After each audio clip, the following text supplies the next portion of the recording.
The World Economic Forum reveals plan to block out the sun with space bubbles, quote unquote. In June of 2019, the WEF World Economic Forum of Klaus Schwab, a private group of elite billionaires, signed a strategic partnership with the United Nations, an intergovernmental organization.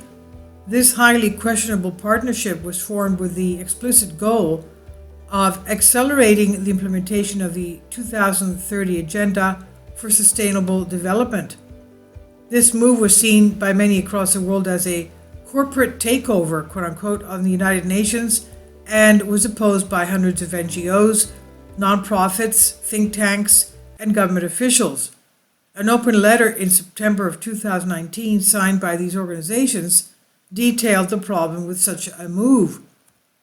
Quote, the provisions of the strategic partnership effectively provide that corporate leaders will become whisper advisors to the heads of UN system departments, using their private access to advocate market-based, profit-making solutions, quote unquote, to global problems while undermining real solutions embedded in public interest and transparent democratic procedures. Now, the thing is, I was trying to think today, which are the true democratic countries that are left in the world? If you know, please leave a comment. Now, going back to this, since that fateful day in June of 2019, the WEF's influence has grown and their relevance and power within the government has vastly increased.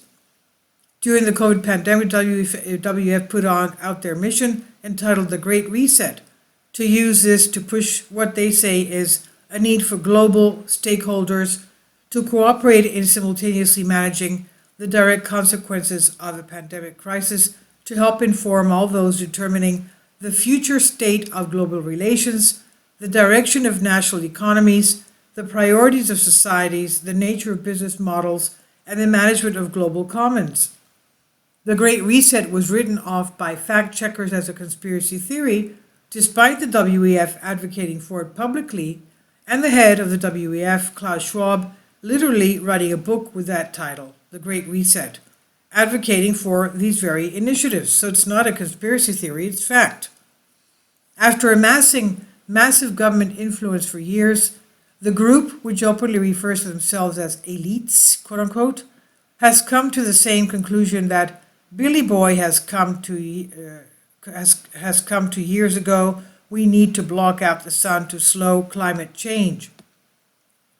Differing from the Gates plan of spraying aerosol particles into the atmosphere to block out the sun, the WEF has gotten behind the MIT proposal to use space bubbles to form a solar shield.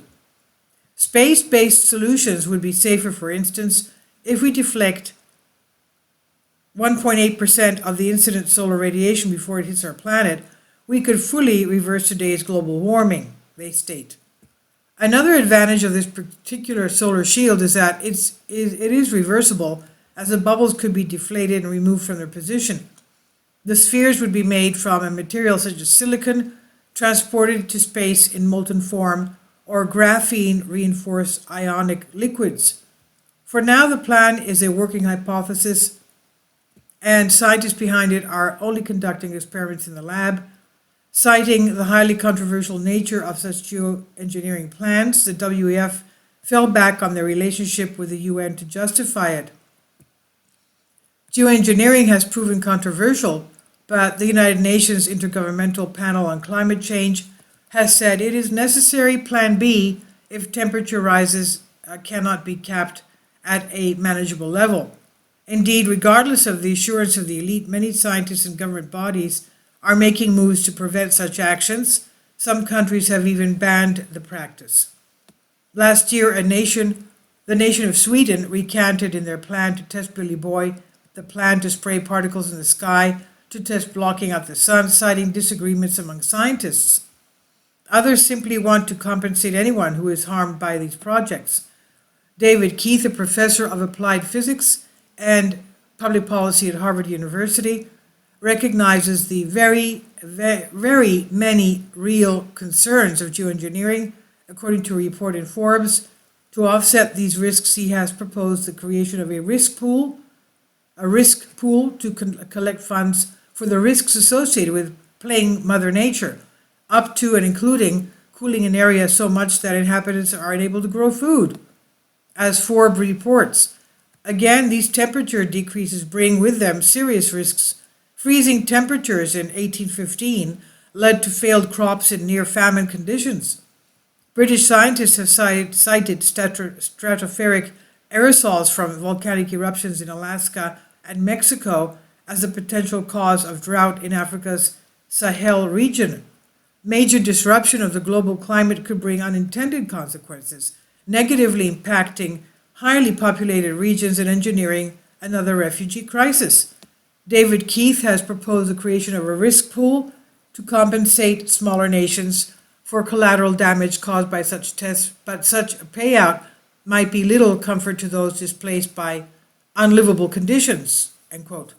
So indeed, no amount of money could compensate for a family losing all of their land to freezing temperatures and being forced to relocate to another country.